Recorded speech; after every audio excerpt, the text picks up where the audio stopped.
Je suis avec Jean-Yves Hamelin de l'entreprise Hamelin Agencement. Bonjour.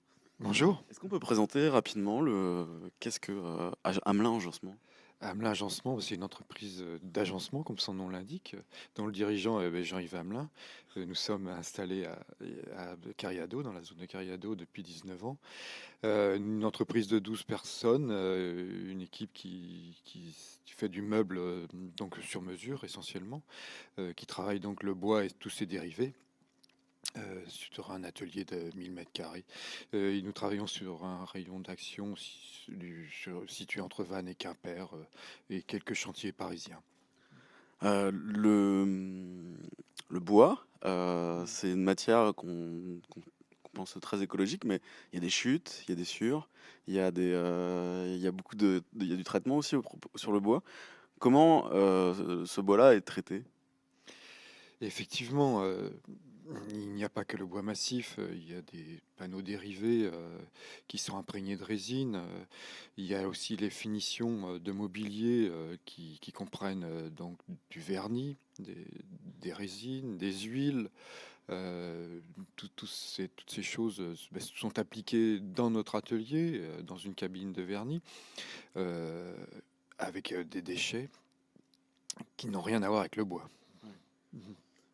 On avait des chiffres tout à l'heure qui tournaient un peu la tête. Est-ce qu'on peut mettre quelques chiffres comme ça en tête à l'échelle d'une année? Et, nous, en déchets, ça nous coûte entre 7 et 9 000 euros par an.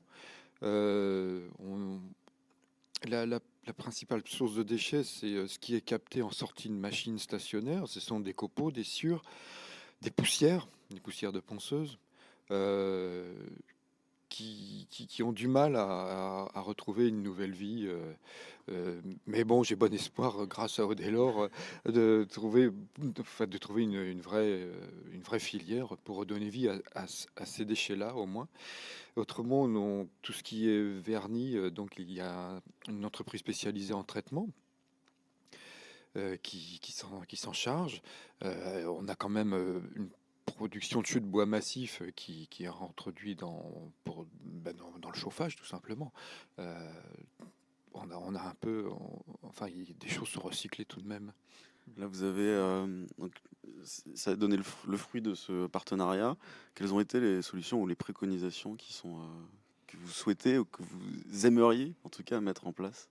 Alors, il y a notamment une benne tout venant qui n'est pas, on va dire, exploitée, qui est très peu exploitée en recyclage et donc grâce à la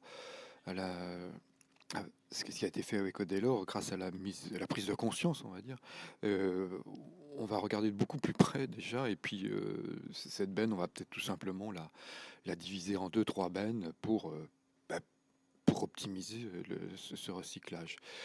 Euh, Ensuite, donc, il y a tout le réseau d'Odélor qui nous est ouvert. Euh, Parce que quand on est tout seul dans notre coin, toutes les portes ne s'ouvrent pas forcément. Euh, et grâce donc à Fabrice Gétin là, qui nous a accompagnés, euh, bah, je- on est très très optimiste sur la revalorisation de nos déchets. Et cette idée aussi d'identifier sur le territoire des gens qui pourraient réemployer ces chutes qui pour vous sont des déchets et qui pour d'autres entreprises pourraient être une ressource. Oui, là vous touchez la fibre, on va dire, sentimentale un petit peu. Euh, Nous, une entreprise où on fait appel à de la créativité. On serait même intéressé par des déchets d'autres entreprises pour des accessoires divers, des petits objets, des choses comme ça. Et on a parlé tout à l'heure de l'association Idées détournées qui effectivement a une approche concernant la récupération des matériaux très très intéressante et enfin, qui est très dynamique, qui est très poétique, enfin des choses qui nous touchent.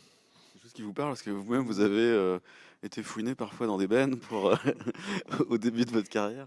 C'était pour l'anecdote, oui, effectivement.